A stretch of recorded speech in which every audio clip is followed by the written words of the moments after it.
Welcome again to this class in Learning English Together. This is for beginning and intermediate speakers of English, and this is lesson 4. Let's get started. We will cover the following aspects in our class today. First, we'll review last week's homework. We'll talk about 5 new words. I'll talk about American customs. We'll go over some grammar. We'll have a short reading, and then we'll talk about pronunciation. I will share a video and then talk about the video transcript, which is included in this lesson. And then we'll have some homework review for next time. So homework review. Last week we talked about using the indefinite article for nouns, which takes the form of either the letter A or the word an. So a or an. And I'm exaggerating the pronunciation. And what I wanted you to do for the homework was to go through this list and identify the words that will use the indefinite article an before it. So, for example, in this list, bed and father will take the indefinite article a bed, a father. Apple will take the indefinite article form an apple. And the reason for that is the word starts with a vowel sound. So apple will get an apple. Clock, glass will have the indefinite article a. So a clock, a glass. Hour is an hour. And why is that? It's because hour, even though it starts with the letter H, the H is not pronounced. So the vowel sound determines the use of an hour. A friend, an honor. And again, why?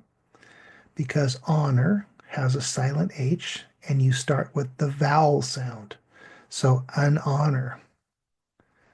An African woman, because Africa or African starts with a vowel sound. Caribbean man would be a Caribbean man. An Asian woman uses the an. And then here as a test is European man. It's a European man. And why? Well, even though European starts with an E, which is a vowel, because of the way this word is pronounced, it starts with a ya, which is not an open vowel sound. So it's a European man, like we would say a yellow balloon, a European man. So if you got those right, then you did a good job on your homework.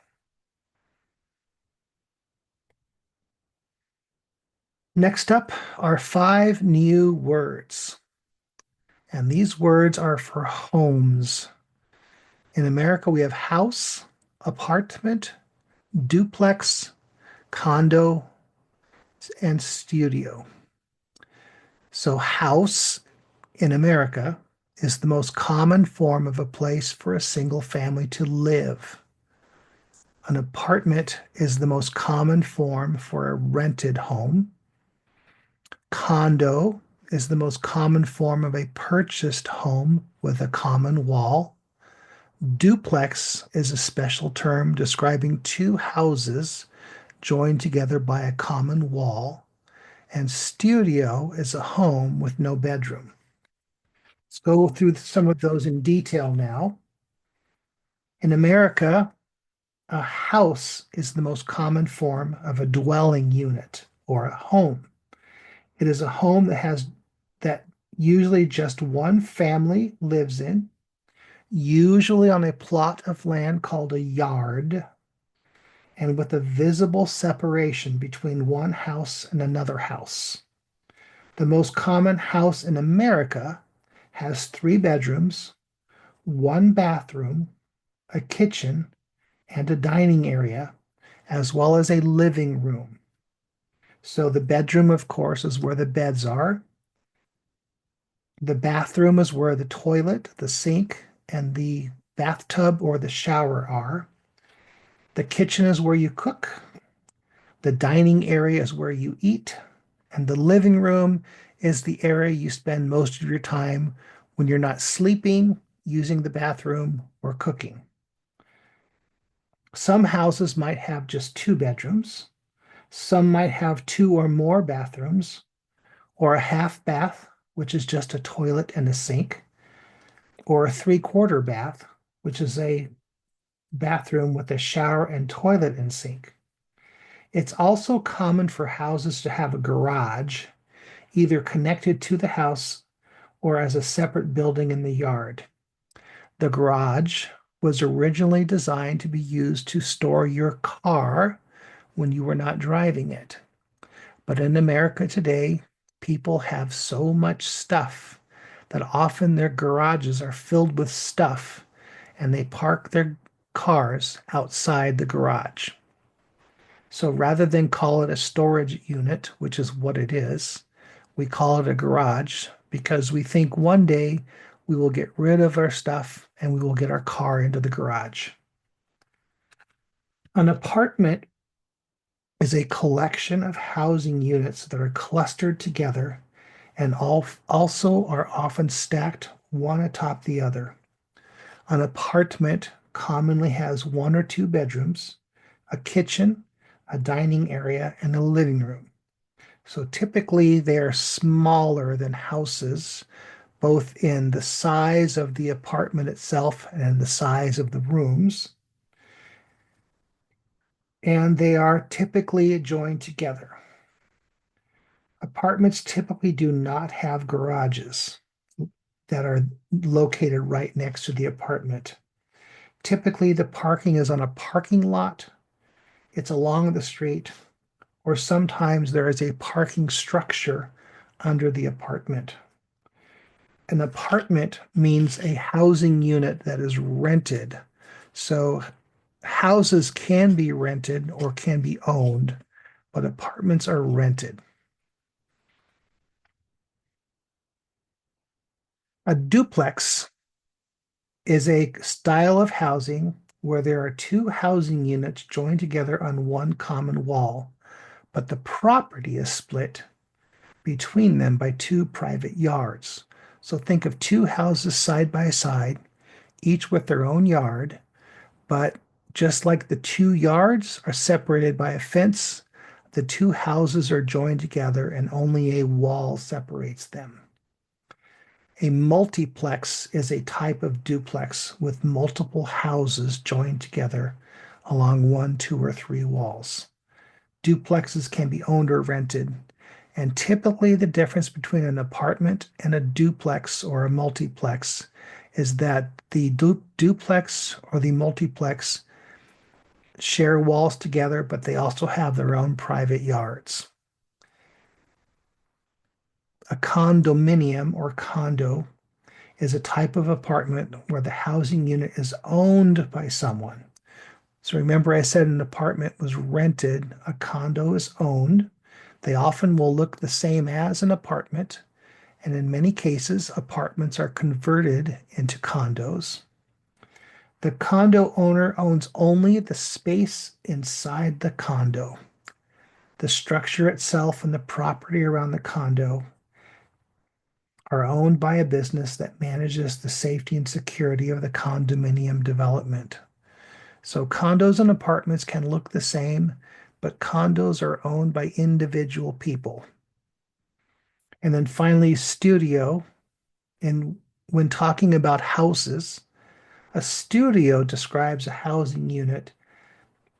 It can be a home or a house, excuse me, or a condo or an apartment that does not have a separate bedroom.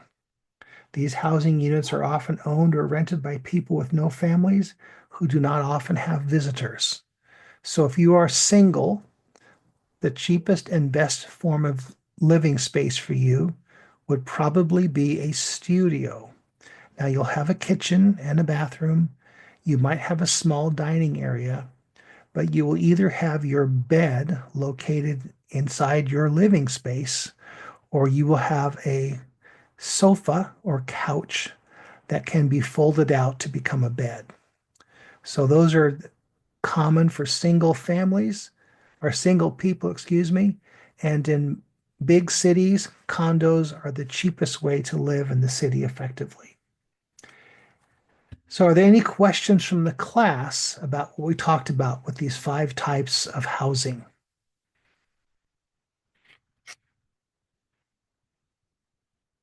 All right. I see no questions and no hands raised. So, I'll move along to the next topic, which is American customs. We talked previously about introducing yourself to someone and saying goodbye to someone. So now let's talk about the middle part, which is connecting with them.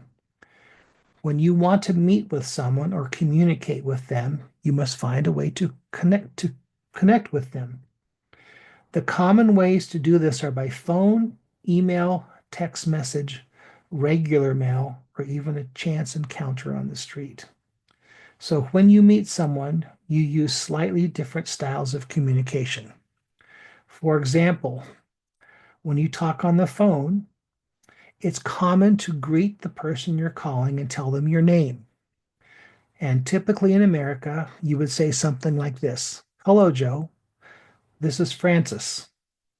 Then you state the reason for your call. "I'm calling you to ask if you are free to go to the movies on Friday." If the person answers the phone directly, then you can continue the conversation. If you get a phone voicemail because the other person didn't answer, it's a good idea to ask them to return the call. So, hey, if you're interested in going out, please call me back at this number, 415-555-0134. You give your full telephone number, including the area code. Now, in America, we have more phones than people, and with 330 million people in America, there are too many people all to have phone numbers that fit the American system. So, starting back in the 1940s in America, the government planned on supporting hundreds of millions of phones by setting up special zones in each region called area codes. Area codes are a 3-digit number that identifies this zone. The American phone number itself is 7 digits, which is expressed as 3 digits separated by a hyphen from the following 4 digits. Each area code can potentially have up to 7.9 million phone numbers in it. So by using an area code, we can have up to 7,900,000,000 phone numbers in the US, which is probably more than we need for right now. Now, when you specify a phone number, you can use the hyphen as a convenience. But of course, when you want to call someone, you don't actually press a hyphen. It's just there to help you identify the numbers. Note today that in almost all areas in the United States, you must specify the area code as part of the phone number. The full phone number, neither the area code nor the phone number itself, can start with a 0 or a 1. It's not super critical to know this, except this. If you start a phone number with 0, then you will get the operator who will possibly help you make the call, but you will be charged a lot more money. If you press 1, you are telling the phone system you are about to make an international call. So be careful before you press a 1, before a phone number because it can start an international call. If you are making a call into the United States, you might need to dial that one. That is the country code for America and several nations in the outlying areas. Vietnam. I hear a voice. Is that you, Astrid? Bravo. Okay. No başka. I can't quite hear you. So I've opened up the chat window. If you want to type in the chat, I might be able to understand you better.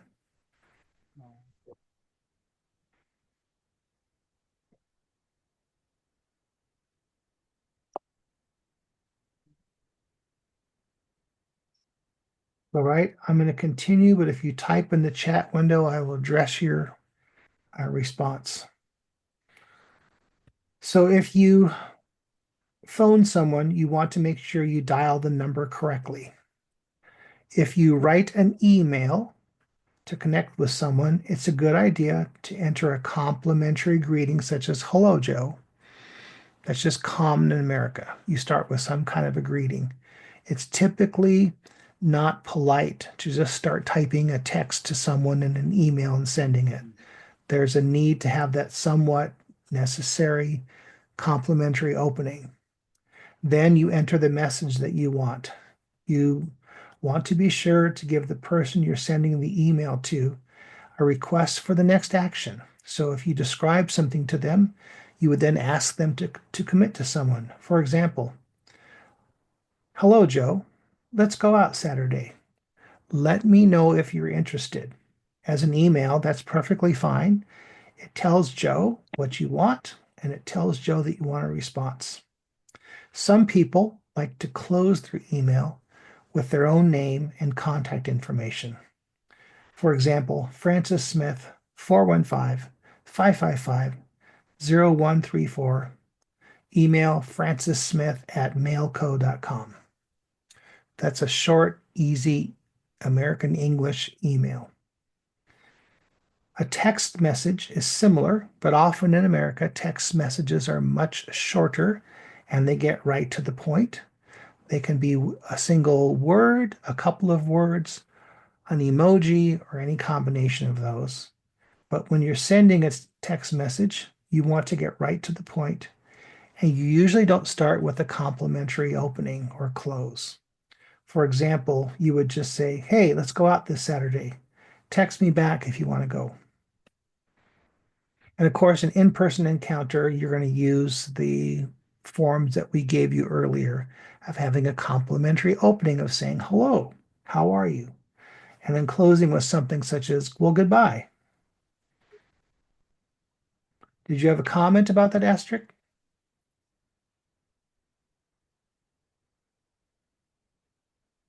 All right, I'll keep going. Let's talk about some. Yeah, your voice is not coming through very well, unfortunately.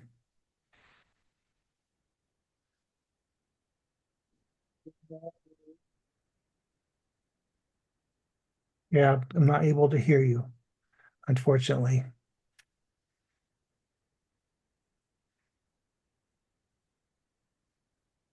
Let's talk about some grammar rules about plurals. Last week, we talked about using the simple plural form s to make a singular noun a plural noun. Today, we'll talk about another use of forming plurals with an es and not just an s. For example, if you have the word mug, the plural is mugs. If you have the word boy, the plural is boys. If you have the word hand, the plural is hands, and so on. In some cases, you must add the es to form the plural because the plural is pronounced with more than one syllable.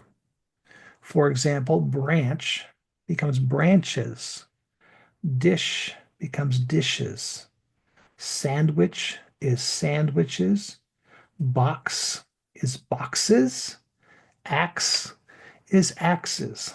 Flourish, flourishes. Tress is tresses.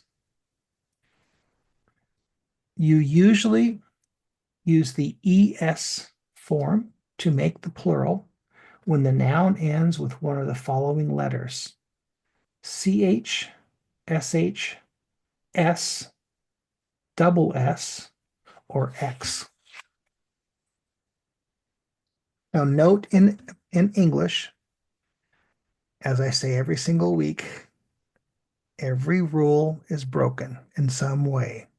So even though we typically add the es at the end of a word that ends with one of these five combinations of letters, in some cases, this rule is not true.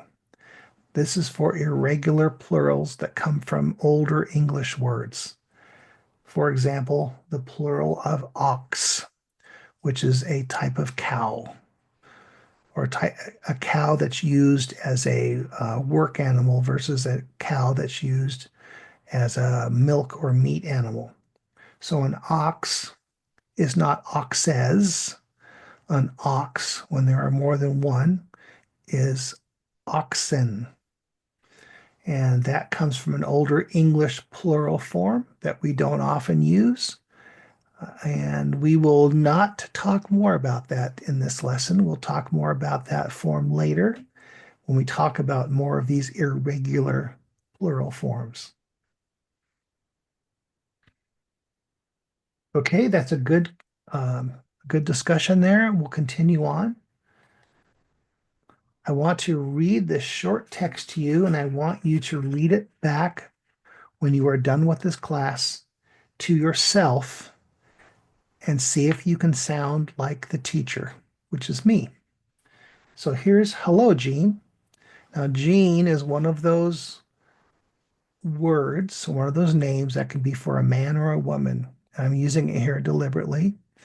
Um, so you don't have to worry about whether or not you are a man or a woman reading this text. It doesn't matter. So, hello, Jean. How are you? Jean responds, I'm fine. What's up? I'm thinking of going to the theater on Friday. There's a new action film with Anthony Mackie, Captain America: Brave New World. Oh, I love that idea. The first Captain America movie was great, and Mackie was so good as Falcon. I love all his films. Great. The movie starts at 7. Let's meet at the box office.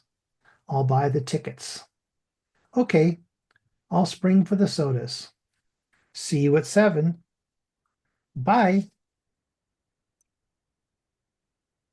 Let's talk about some of the hard sounds in this reading. First of all, as I've said Yeah. before, as I've said before, Asterisk, I'm sorry, but I cannot hear you. I just I hear slight sounds. Um,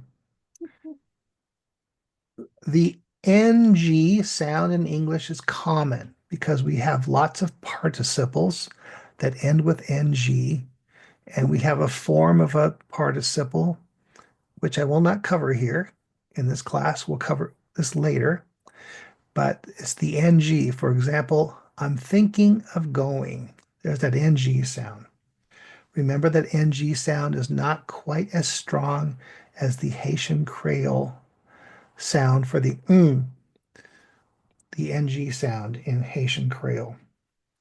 And then I have several examples of the TH spelling with those two sounds we talked about. Theater and with both use what I call the hard TH sound, where you express your breath. Theater, with, along with the soft TH sound for the. So I want you to practice those sounds and especially focus on that because those sounds mark you as someone who is more closely sounding like a native speaker. This and the. Now let's talk about some pronunciation. This week we're talking about The long E sound, last week was the short E sound, such as in bed or bet or big or hen. The long E sound is similar to the Haitian Creole E sound, but in English there's a slight diphthong or dropping of tone in it. So E, if you hear that sound, your mouth is wide at the beginning and slightly closes as the sound ends. E, and it has almost a diphthong in it. So in English, the letter E by itself is usually pronounced as the short E sound when in a word. So to show that the long E sound is used, the vowel is often followed by another E vowel or sometimes an A vowel. And I have some examples here. B, tree, sheet, screen, cheeks, seam, and keep. In English, the vowels in a word are not always pronounced. Sometimes they simply are used to indicate the sound of the previous letter. So in this case, B with two E's is definitely B. Tree with two E's is tree. Sheet, screen, cheeks, seam, and keep. Now note that this is not always true, and that is one of the fun parts of English. For example, the verb to be is pronounced as the noun be. The verb to be uses a single E. The word for sheet is a long E sound, but the word for a woman, when talking about them as a pronoun, is she with a single E. Same thing with the word for a male pronoun, which is he. So don't get too flustered by it. English spelling can be difficult, but as you continue to use it, as you continue to read English and write English, you will learn the differences of when you use the double E and when you can use the single E because it's a common word. All right, we're going along at a good pace, and so I will go to the next part of this class, which is sharing a video, going through the transcript, and then I will share some information about the transcript. Now, because I cannot show a video and record it that is not mine, I will turn off screen sharing at this time. But if you have access to this video on YouTube, I've given you the URL in the class notes itself and right here in the slide. Tranquilamente là. Ah, ma dans le nom de là, ça quoi c'est là?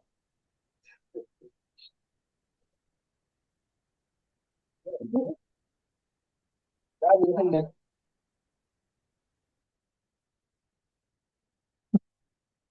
All right, give me a moment here. All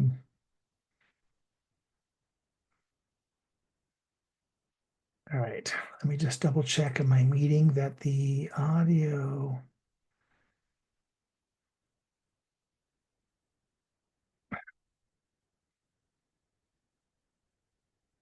You know what? Oh, I don't know if I turned on the sound for this. Give me a moment here. Since I'm not recording, I can dink around with this a bit. Breakout, disable, share computer. Okay, okay, let's see if I can do this now. So you should be able to hear this when I play this now. And I'll play this. It's a 2.5 minute long video. If you have the transcript from the class, you might want to take a look at that because I'm going to cover it after this video is done. Once destined to be a desert oasis, the community of Silverado now stands as a haunting relic of abandoned dreams. Join me as I unveil the forgotten story of this lost community outside of Kingman, Arizona. Hi, I'm Mike. and this is Mike's Road Trip. Get off the road! All right. While road tripping near Kingman, I discovered Silverado, the community that never was. Nestled just off of US 93, this 5,000-acre site was once envisioned as a shining beacon of luxury living in the desert. So what happened? Silverado was planned to be a vibrant community with 113 luxury homes, each standing proudly on their own 2.5-acre lot. Picture parks with barbecue grills, an 18-hole golf course designed by the renowned Forrest Richardson, and neighborhood amenities that included schools, shops, and even a fire station. Unfortunately, in 2008, the dream came crashing down along with the housing market. The plans for Silverado were left in the dust. The developers tried to pivot, proposing a massive solar plant, but those plans also fizzled out. Today, Silverado is a ghost of what it could have been. These luxury homes, some just days from completion, stand empty and eerily untouched.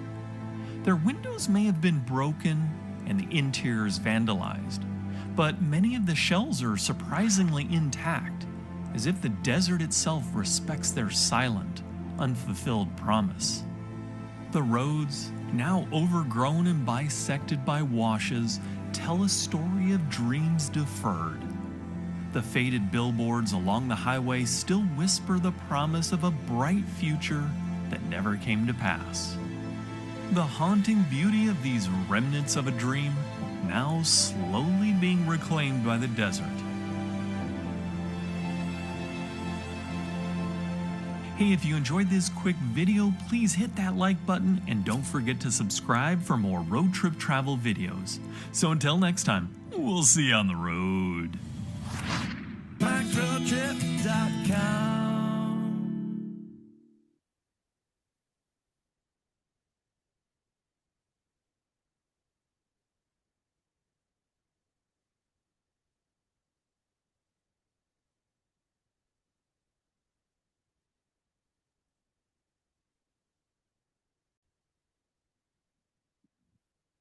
All right. Now that we're back, I'm going to go through the transcript and talk about some of the idioms and the words used in the video that might not make sense to you. So the transcript is as follows. Luxury homes abandoned desert near Kingman, Arizona. Once destined to be a desert oasis, the community of Silverado now stands as a haunting relic of abandoned dreams. Join me as I unveil the forgotten story of this lost community outside Kingman, Arizona. A couple of notes here. The word oasis refers to an area in a desert where you can find water. That's what an oasis is.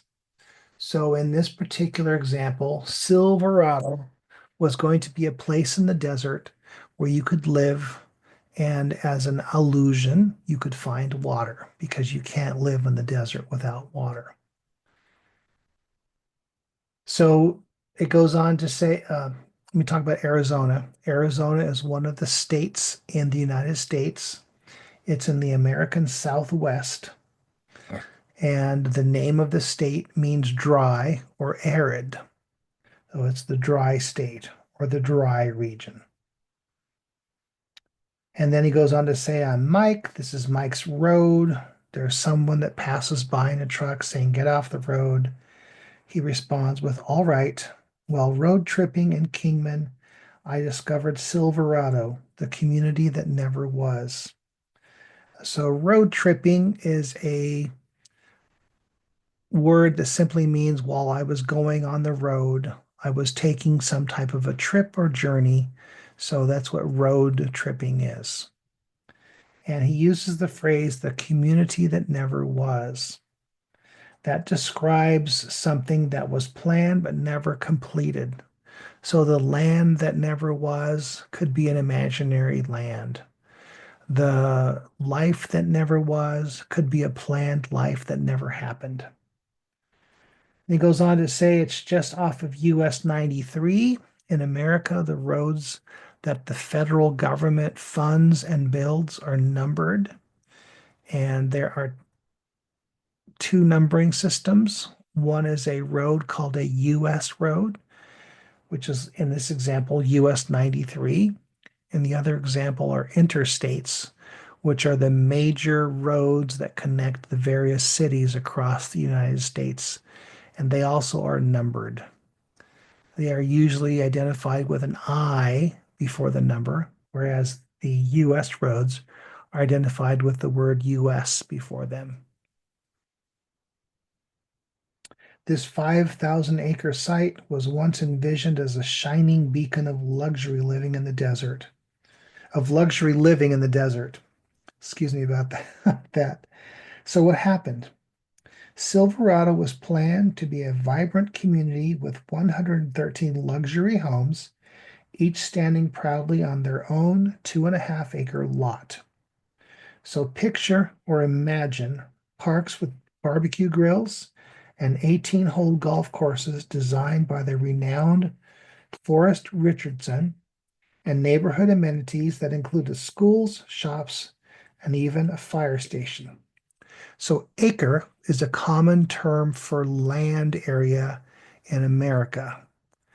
This comes from the English systems of weights and measures. It is not decimal.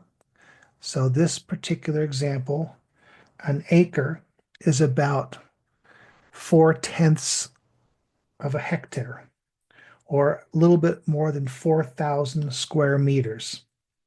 A hectare is about 2.5 acres. So in this case, each house is on a hectare of land. He goes on to say, unfortunately, in 2008, the dreams came crashing down along with the housing market.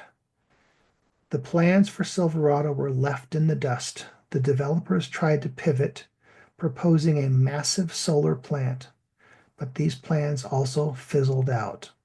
The term housing market refers to a collection of housing that includes both newly built houses and existing houses which are offered for sale. In America, a stable but increasing housing market is one of the primary signs of a healthy economy. When the economy is bad, new houses are no longer built and prices for existing houses drops. The term left in the dust is both a description here and an idiom. These homes are in the dusty desert, but also in English, the term left in the dust is an idiom that means left behind an accelerating object that raises dust in its passing. So these houses were left behind when the economy began to accelerate after 2008. Today, Silverado is a ghost of what it could have been. These luxury homes, some just days from completion, stand empty and eerily untouched. So in the dry Southwest, there were many small towns that were built up in the late 1800s and early 1900s to take advantage of gold, silver, and copper mines. But after these mines no longer produced these metals, people left these towns, and those towns with the remaining buildings standing in the desert are called ghost towns. So this reference of ghost of what it could have been is a reference to a ghost town. Their windows may be broken and their interiors vandalized, but many of these shells are surprisingly intact, as if the desert itself respects their silent, unfulfilled promise. The roads, now overgrown and bisected by washes, tell the story of a dream deferred. The faded billboards along the highway still whisper the promise of a bright future that never came to pass. A wash in the American Southwest is used to describe a stream that flows through a wide, sandy area. Because the area is dry, the streams usually appear only after a rainstorm. And they're called a wash, most likely because as the stream gets full of water after a rain, it washes the sand and the rocks down the stream to the next location. So it washes them in the water. I want to call out the word of the phrase, the dream deferred. There is a poem written by the great African American poet in America, Langston Hughes, which is titled Harlem, and it opens with the phrase, "What happens to a dream deferred? Does it dry up like a raisin in the sun, or fester like a sore and then run? Does it stink like rotten meat, or crust and sugar over like a sugary sweet? Maybe it just sags with a heavy load, or does it explode?"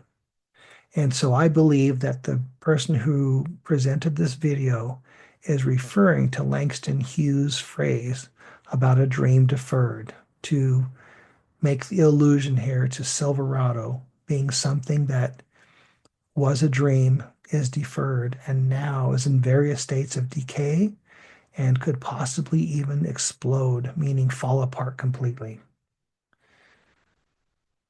Now, the haunting beauty of these remnants of a dream are now slowly being reclaimed by the desert. If you enjoyed this quick video and so on. All right, I want you to go over the transcript on your own, listen to the video and follow along and try to understand these idioms and these allusions that are in the text. It's very useful for your education. And finally, for the next time we meet, I want you to be able to answer these questions. First of all, what are the 5 types of housing mentioned in this lesson? And then, which of these are American phone numbers? One of these I've deliberately made a trick question. I want you to pay attention to the form of the phone numbers so you can identify which is American and which is not. So you can easily tell when you see a number if it is a number from your own country or a number from America. Remember, we talked about area codes. Then I want you to be able to answer what is the most common way to spell the sound of the long E in a word. And then I want you to be able to answer the question, why do you think people build houses in deserts where no one wants to live? And with that, we will close the class. I thank you again for attending, and I'll see you next week. Bye-bye.